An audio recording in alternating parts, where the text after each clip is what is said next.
பாருங்கள். ஒரு காலத்தில் இது வந்து எப்படி இருந்து இதே இப்படி மாறி இருக்கு. பல்லாவரம் லிங்க் ரோடுன்னு சொல்லுவாங்க. அந்த ரோட்டில் வந்து வர்றதுக்கே பயம். ரொம்ப லேட் நைட்லாம் வந்தோம் அப்படின்னா வந்து இந்த இடத்துல வழிப்பறி நடக்கும் அப்படி தான் வந்து சொல்லி பயமுறுத்தின ஒரு ஏரியா இது. ஃபேமஸான சரவணா ஸ்டோரோட ஒரு இது வந்துருக்குது. அது பக்கத்தில் எம்பாசின்னு சொல்லி ஒரு ஐடி கம்பெனி உருவாகிருக்குது. இதெல்லாம் ஒரு சைடு இருந்தாலும் நம்ம ஊரில் வந்து ஏரியை தூர் வாடுறது இது விஷயங்கள் வந்து எப்பவுமே இருந்துனே இருக்குது. அந்த மாதிரி ஒரு ஏரி தான் வந்து இந்த கீழ்கட்டையில் இருக்கிற ஒரு ஏரி. இந்த ஏரியில் வந்து என்ன ஸ்பெஷல் அப்படின்னா வந்து இந்த ஏரியே ஒரு காலத்தில் ஒரு புதராக இருந்தது. அந்த புதரை கொஞ்சம் சீர் பண்ணி அதில் ஒரு ஸ்பெஷலான விஷயத்த வந்து வச்சுக்கிறாங்க. அதுக்கு மேலே பார்த்தீங்கன்னா ஒரு போர்டு இருக்கும்.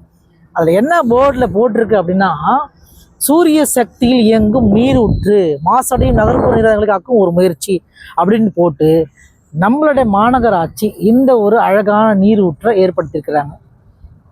அது பின்னாடி பார்த்தீங்கன்னா தெரியும். இது ஒரு ரொம்ப அசுத்தமான ஏரி. இன்னைக்கு வந்து அந்த ஒரு நீர் ஊற்று இருக்கு பாருங்க.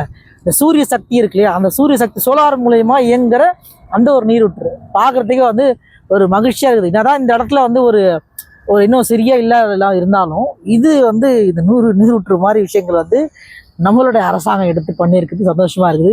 இந்த நீர்நிலைகளை இன்னும் மேம்படுத்தி சீர்படுத்தி வெள்ளம்லாம் வராத அதெல்லாம் இன்னும் பண்ணாங்க நல்லாயிருக்கும். இப்போ பண்ணியிருக்கிறாங்க, பட் இன்னும் நல்லா பண்ணணும். நம்ம சேனலை நீங்கள் பார்க்குறீங்க அப்படின்னா சப்ஸ்கிரைப் பண்ணுங்கள், ஷேர் பண்ணுங்கள், லைக் பண்ணுங்கள், கமெண்ட் பண்ணுங்கள்.